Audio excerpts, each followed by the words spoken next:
sosok untuk makhluk astral yang dinamakan sosok kunti merah ini sebenarnya melambangkan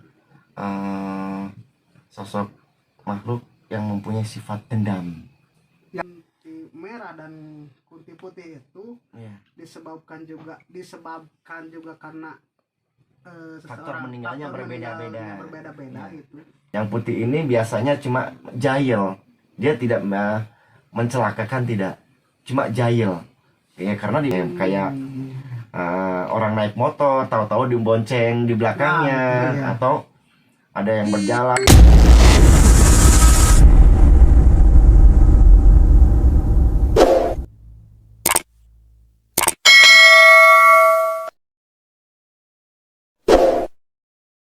Assalamualaikum warahmatullahi wabarakatuh. Bertemu lagi bersama saya Mang Dudung di Joglo Stories ya. Terima kasih buat kalian yang selalu pantengin terus channelnya Joglo Stories. Mohon maaf bila mungkin jarak upload kita terlalu lama ya. Soalnya dikarenakan kesibukan juga ya Kang Icung ya. Iya, betul. Tapi kita tetap semangat untuk bikin konten untuk menghibur kalian semua. Dan jangan lupa ya buat kalian yang selalu pantengin terus channelnya Joglo Stories, jangan lupa like, komen, share sebanyak-banyaknya ya. Dan jangan lupa yang belum subscribe, jangan lupa subscribe dulu, oke? Siap. Nah, di sini Mang Dudung sekarang sedang bersama Kang Acung ya. Selamat malam Kang Acung. Waalaikumsalam. Sehat Kang Acung ya? Alhamdulillah sehat walafiat, tidak ada kekurangan sedikit apapun. Alhamdulillah ya. Nah, untuk malam ini mungkin ya kita ya ngobrol santuy aja ya. Siap, ngobrol siap, santuy siap. Tapi membawakan juga tentang edukasi yang mungkin insya Allah bermanfaat buat mereka di luar sana. Jadi di sini tuh saya mendapatkan cerita bukan cerita ya, kabar mungkinnya ya, dari salah seorang teman saya juga sih sebenarnya. Oke. Jadi di kampungnya itu sekarang tuh lagi geger-gegernya dengan sosok kunti merah nih. Dengan sosok kunti merah yang terlihat oleh salah satu warga. Betul. Terlihat oleh salah satu warga yang lagi mencuci sayuran. Yang biasanya dia tuh suka ngirim barang kan, ngirim barang ke pasar, pedagang sayur. Iya, pedagang sayur. Siap. Jadi pas dia lagi ngebersihin si sayuran itu, kan otomatis tengah malam ya. Soalnya kalau ke pasar tuh paling yang saya tahu tuh jam 1, jam 2 pasar malam ya. Pasar malam. Nah, di situ dia tuh melihat sosok kunti merah. Ya katanya emang nggak sengaja sih, itu juga nggak sengaja.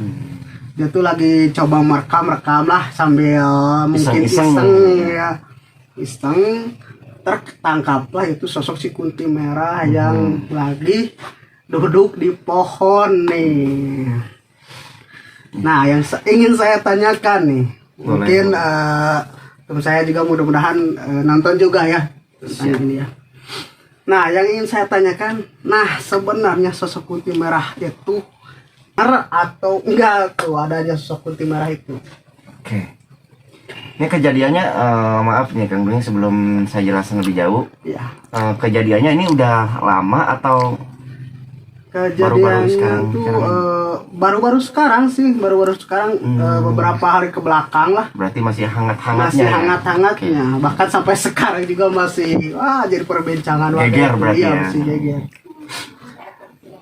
Oke, jadi gini Kang Dung, kalau untuk sosok makhluk astral yang dinamakan kunti merah ini sendiri, dan sebenarnya kunti ini yang merah ini cuma sebagai syarat melambangkan aja. Nah, kunti sebenarnya tetap aja kunti ya gitu ya, makhluk astral. Kunti putih, kenapa kayak gini sosoknya, astralnya kayak bagaimana, dan kunti merah ini sosoknya kayak gini dan melambangkannya kayak bagaimana. Ya. Dari sini biar lebih jelas nih ya, biar lebih jelas saya menjelaskan dari sosok kunti putih dulu ya, biar kita nggak ada teman-teman di luar sana juga biar pada paham gitu ya. Iya, siap. Sosok kunti putih sendiri ini sosok makhluk astral yang pada umumnya yang kita ketahui di luar sana. Banyak orang ceritanya Kunti kayak begini, Kunti kayak begini. Nah itu sebenarnya sosok makhluk astral yang kesepian sebenarnya, dan cara meninggalnya juga setelah proses melahirkan. Nah ini Setelah Kunti proses melahirkan atau dalam keadaan mengandung meninggalnya. Itu sosok Kunti yang mana pada umumnya yang dibilang sosok Kunti putih ini. Dan adapun sosok Kunti merah. Nah, Kunti merah ini sendiri sosok makhluk astral yang namakan Kunti, yang meninggalnya ini mendapat kekerasan atau pembunuhan. Jadi Kunti ini sebenarnya sosok untuk makhluk astral yang dinamakan sosok Kunti merah ini sebenarnya melambangkan sosok makhluk yang mempunyai sifat dendam. Yang merah ini tuh. Merah, dendam dan marah. Sebenarnya Iya, begitu. iya. Dan meninggalnya itu bukan dari hasil setelah habis melahirkan atau dalam keadaan mengandung. Tidak, tapi korban dari kekerasan atau dari pembunuhan. Nah, tapi sebentar nih. Ya. Maaf ya dipotong dulu. Siap Kang Dung, siap. Jadi barusan kan membahas tentang meninggalnya seorang, makanya ada sosok Kunti tersebut. Iya. Oh berarti jadi adanya sosok Kunti merah dan Kunti putih itu Iya. disebabkan juga karena Faktor meninggalnya berbeda-beda. gitu. Ya, seperti gitu Kang Dung. Jadi sosok putih ini bisa dibilang sosok makhluk astral yang dinamakan Kunti meninggalnya setelah proses melahirkan atau dalam keadaan mengandung. Iya. Nah, dan sosok yang merah ini bisa dilambangkan makhluk astral yang mempunyai sifat dendam, dan meninggalnya ini dari hasil kekerasan atau pembunuhan. Nah, itu yang harus kita ketahui. Makanya di sini Kunti merah dibilang membawa sifat dendam, dan yang putih ini sosok hantu yang kesepian. Makanya cara mereka menggoda juga beda. Kalau yang putih ini biasanya cuma jahil, dia tidak mencelakakan, tidak, cuma jahil. Ya, karena dibilang hantu kesepian, maka dia jahil. Ya, kayak orang naik motor, tahu-tahu dibonceng di belakangnya. Nah, untuk sosok yang makhluk astral kuntilanak yang pada umumnya itu bisa dibilang hantu yang kesepian. Hantu kesepian ya memang bukan tugasnya, ya emang sifatnya dia jahil atau iseng. Iya. Iseng. Kayak yang tiba-tiba naik motor bebonceng di belakang, atau tidak sengaja ada yang jalan dipanggil, atau ya pokoknya banyaknya, pokoknya sifatnya dia jahil. Beda sama sosok makhluk astral yang Kunti merah ini. Kalau Kunti merah ini, nah ini teman-teman harus paham, kalau Kunti merah ini sifatnya dendam. Nah, dia cara untuk menggoda juga bisa dibilang sampai fatal. Kenapa saya bilang fatal? Karena sifatnya dendam. Bisa mencelakakan juga, kadang bisa sampai korban yang diganggu ini bisa sampai death juga. Kayak seperti itu. Nah, karena sifatnya dendam gitu. Iya, jadi tingkat berbahayanya juga beda ya. Beda gitu kan. Nah, Dari pembunuhan itu ada sangkut paut dengan darah. Darah itu warnanya merah. Maka di situ simbolnya itu Iya, merah, itu simbolnya. darah. Sebenarnya bukan merah dari hasil pertukaran kain putih menjadi merah, bukan, tapi darah. oh, Dan sebenarnya iya. itu bukan apa ya? Bukan jubah itu semua merah, tidak, tapi dominannya lebih ke merah. Ada putihnya, lebih dominan lebih ke merah karena darah, bercak darah seperti itu. Dan itu bukan dari orang meninggalnya, dari orang melahirkan atau dalam keadaan mengandung, tidak. Kadang masih gadis pun bisa berubah jadi jadi bukan dari orang meninggal karena mengandung atau dari melahirkan, bukan gitu aja. Seperti itu kan. Kadang banyak ya orang di luar sana pemahaman mereka tuh bahwanya Kunti ini meninggalnya karena dari orang mengandung atau orang melahirkan. Iya. Tidak semua kayak gitu, tidak semua. Nah terus ini juga kan soal sosok Kunti tersebutnya, masih sosok Kunti tersebut suka ada yang bawa anak, bawa bayi kayak gitu. Apa itu benar emang si sosok Kunti itu emang punya anak, bisa beranak dalam kubur apa gimana? Kalau untuk kesana sejauh ini yang saya pahami belum ada ya, saya nampain kayak begitu, belum ada. Belum ada ya? Belum ada. Itu mungkin cuma sekedar apa, mitos atau imajinasinya lain, nggak tahu kayak gitu. Iya. Cuma sejauh ini saya nggak ada kayak gitu. Cuma yang saya tangkap biasanya yang kayak begitu itu biasanya apa ya, proses dari kayak sosok makhluk astral yang bisa dibilang sundal bolong, tapi bukan kuntilanak. Jadi beda lagi. Beda lagi, bukan sundal bolong, bukan kuntilanak, tapi di sini lebih ke sundal bolongnya. Yang suka gitu. gendong bayi. Iya, seperti itu. Karena yang suka begitu biasanya orang yang mengandung meninggalnya karena mungkin dari hasil jahilnya seseorang atau dapat apa ya, kiriman-kiriman yang nggak wajar, akhirnya meninggal dalam posisi mau melahirkan, ya akhirnya ya, bisa jadi meninggalnya sama-sama, menjadilah sosok makhluk astral yang penasaran, bisa jadi melahirkan di dalam alam yang lain, bisa jadi seperti itu. Iya. Tapi kebanyakannya kalau kuntilanak ternyata tidak. Itu ya, sosok kuntilanak itu yang saya tahu di sini sosok makhluk astral yang jahil, tanda kutipnya seperti itu. Anak kecil seperti itu ya. Kebanyakan. Tapi kalau untuk kuntilanak bawa anak, kayaknya itu apa ya, suatu gambaran kayak dimensi film-film kayaknya ya. Kalau untuk di yang nyata sejauh ini belum saya temuin kayak begitu kan.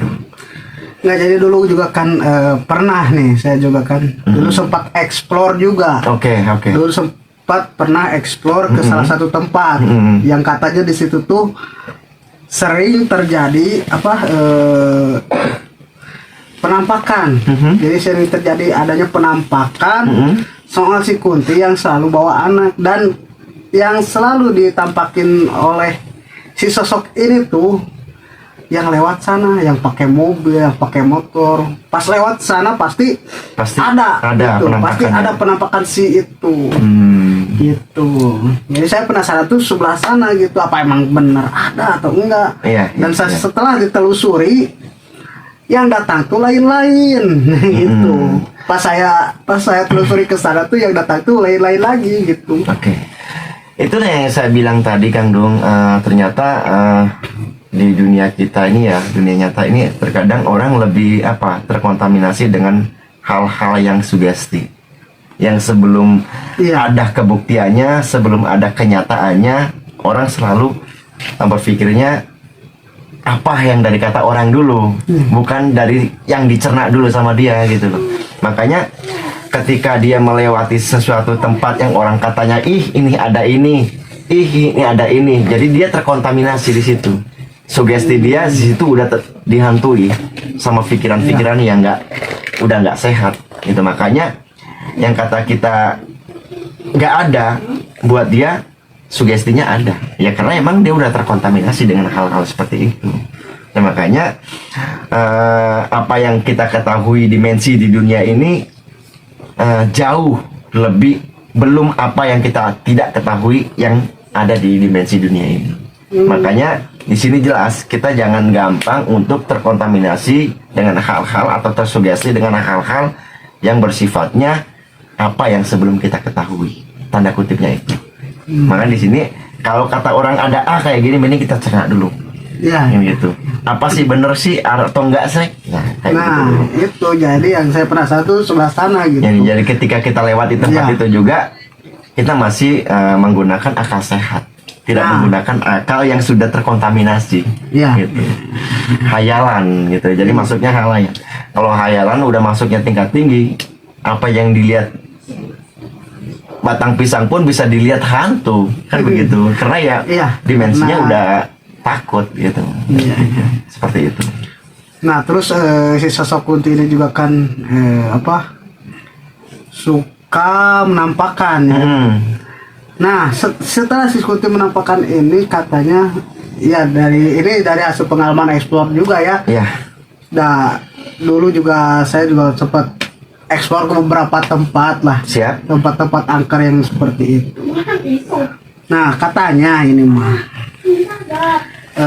mungkin buat mereka juga ada yang belum tahu atau yang belum paham dengan apa si sosok Kunti ini, kenapa si sosok Kunti ini bisa takut dengan sosok yang dinamakan genderuwo.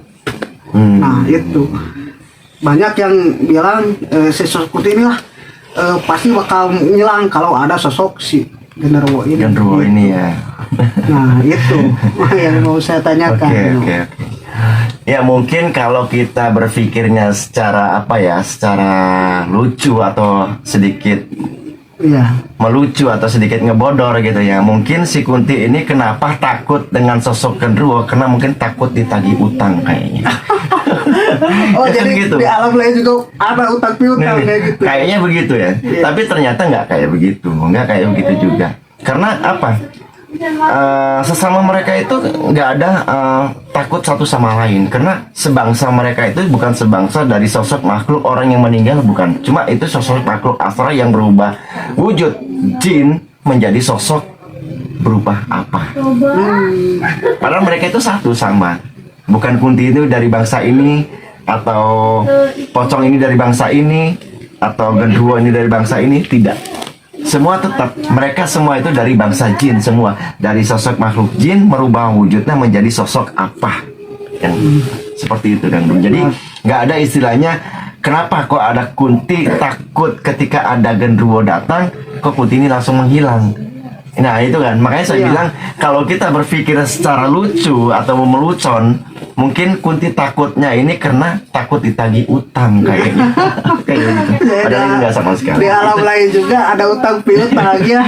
Itu cuma mitos, itu cuma Iya, mitos. iya. Tapi nggak ada. Mereka semua itu sama dari bangsa jin yang merubah wujudnya menjadi sosok apa, seperti itu kan. Jadi yang jelasnya tuh kalau sosok seperti itu berarti nggak ada takut satu sama lain. Tidak ada. Makanya saya bilang kan, sebelum kita mengetahui sesuatu apa yang dari kata orang, kita jangan selalu menelan mentah-mentah.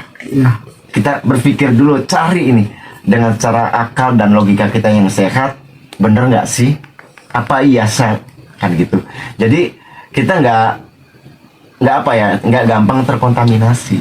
Itu makanya sugesti gitu. Sugesti atau mungkin cerita kuno lah gitu. Nah, Kuno. sebangsa kita aja yang bangsa kita aja, kalau nggak ada salah ketemu sama ini, wah pasti ada ya lari atau menghindar kan. Kalau nggak ada apa-apa ya nggak ada apa-apa, no problem. Tapi apalagi dari bangsa-bangsa ya kayak begitu kan, kesalahan dan tidaknya Allah alam itu dari alam sana kan. Dan yang pasti yang saya sedikit ketahui tidak seperti itu. Tidak seperti itu, karena mereka dari satu bangsa yang sama, yaitu dari satu bangsa jin. Ya. Seperti itu kan, Lu. Nah, kembali ke sosok Kunti yang tadi ya. Siap. Kembali ke sosok Kunti yang tadi. Soal si sosok Kunti merah sama si sosok Kunti putih, apa itu suka bentrok atau masih sama lah kayak si Kunti sama si Genderuwo itu yang nggak ada takut sama satu sama lain itu? Kalau untuk masalah bentrok sendiri, dari alam mereka beda dari alam kita ya. Halo, cuma Allah wajalah yang tahu, kan gitu. Kita tidak ada daya dan upaya untuk tahu lebih jauh dari alam bangsa-bangsa lain. Nah, sedikit yang saya ketahui di sini, ketika mereka berhadapan atau berpapasan dari bangsa satu yang sama, dari bangsa jin, sifatnya sama. Sifatnya sama. Sifatnya sama ya, untuk menakuti, menyesatkan, menyeroboskan, seperti begitu. Ya intinya tujuan mereka ya ke sana. Yang dominal besarnya ketika sosok jin merubah wujud menjadi apa, tugasnya menggoda manusia, tujuannya untuk apa? Menyesatkan. Cuma itu aja. Menyesatkan dalam arti ketika kita ketakutan, kita hilang dengan akal sehat kita, kepada siapa kita bergantung, pada Allah wajalla. Seperti itu. Nah, itu mungkin ya penjelasan tentang sosok kuntilanak yang sering menampakkan pada warga ya. Dan mudah-mudahan yang mempunyai cerita ini, bukan cerita ini ya, pengalaman yang barusan saya bilang dari teman saya itu, mudah-mudahan menyaksikan ya di sini ya. Nah, jadi sosok si Kunti Merah itu melambangkan amarah, Kemarahan atau dendam tuh, Iya. ya. Dan mungkin dari hasil yang kalian lihat itu, entah ada apa mungkin di sana yang menyebabkan si sosok Kunti Merah ini muncul ya. Nah, mungkin jelas mungkinnya bagi mereka ya, buat kalian. Dan terima kasih Kang Acung. Sama-sama. Dan itu satu hal Kang Dun, tidak gak segampang apa ya, makhluk astral untuk tembus dimensi kita itu tidak gampang sebenarnya. Tidak gampang. Tidak gampang. Seperti halnya kita menembus dimensi mereka, tidak gampang. Oh ya, ini satu lagi berarti ini. Boleh, Satu lagi ya. Ketika si sosok penampakan itu nampak, katanya di situ tuh si sosok itu berarti lagi apes. Nanti sama-sama kayak manusia juga ya. Iya. Kalau manusia berhadapan sama gitu, kita apes, Iya. dia juga apes. Iya. Apa gitu? Gimana ada? Untuk penjelasan masalah itu sedikit yang saya tangkap juga, Ya. Kang Dong ya. Dalam keterangan dalam hadis juga kan seperti itu ada. Iya. Ya, emang jelas mutlak ketika sosok di luar batas alam yang berbeda berpapasan alam atau bisa melihat dengan kewujudan aslinya, itu sangat luar biasa apesnya atau musibah buat dia. Musibah buat dia juga. Musibah buat ya. dia. Nah, kita pun sedemikian gitu. Bukan dari musibah, tapi justru dunia lebih ke apa ya? Lebih ke apa? Kita bersyukur bahwasanya alhamdulillah kita benar-benar dikasih tahu sama Allah batasannya, bahwasanya di alam kita ada alam lain daripada alam kita. Seperti itu bedanya di situ Iya. kan. Nah, cukup jelas mungkinnya keterangan dari Kang Acung ini. Siap. Mudah-mudahan bermanfaat juga ya bagi kalian yang mungkin mohon maaf bukan merendahkan ya. Jadi soal pengetahuan alam lain sama alam kita itu ya. Mungkin dari Kang Acung sendiri ada yang mau disampaikan buat mereka di luar sana supaya tidak terlalu tersugesti sama hal-hal yang demikian rupa. Kalau untuk dari saya, untuk teman-teman atau konco-konco dimanapun kalian berada, tetap pada pendirian dan keimanan dan ketakwaan yang hakiki kepada Allah Wajalla. Jangan memakan mentah-mentah dari omongan atau simpang siur pembicaraan orang di luar sana. Ingat, jangan gampang tersugesti dengan apa yang kita tangkap sebelum kita buktikan kebenarannya itu. Karena ketika kita tersugesti atau terkontaminasi dengan hal-hal yang belum kita ketahui, ingat, keimanan kita pun pudar. Cuma itu, makanya jangan sampai itu. Ya, Seperti itu. terima kasih Kang Acung ya. Sama-sama, Kang Dung. Mudah-mudahan bermanfaat bagi kalian semua di luar sana. Oke, terima kasih buat kalian yang selalu hadir dan setia pantengin terus channelnya Joglo Stories. Dan insya Allah buat episode-episode selanjutnya kita akan mengadakan uji nyali, explore juga ya. Mungkin ada tempat-tempat yang mungkin bisa kami explore ke sana. Terutama bangunan-bangunan yang terbengkalai ya. Bisa kalian langsung kirim ke lewat komen atau lewat nomor WhatsApp yang ada di bawah ini ya. Terima kasih, mungkin cukup sekian dari kami. Saya Mang Dudung. Saya Kang Acung. Kita berdua pamit undur diri. Assalamualaikum Assalamualaikum warahmatullahi wabarakatuh.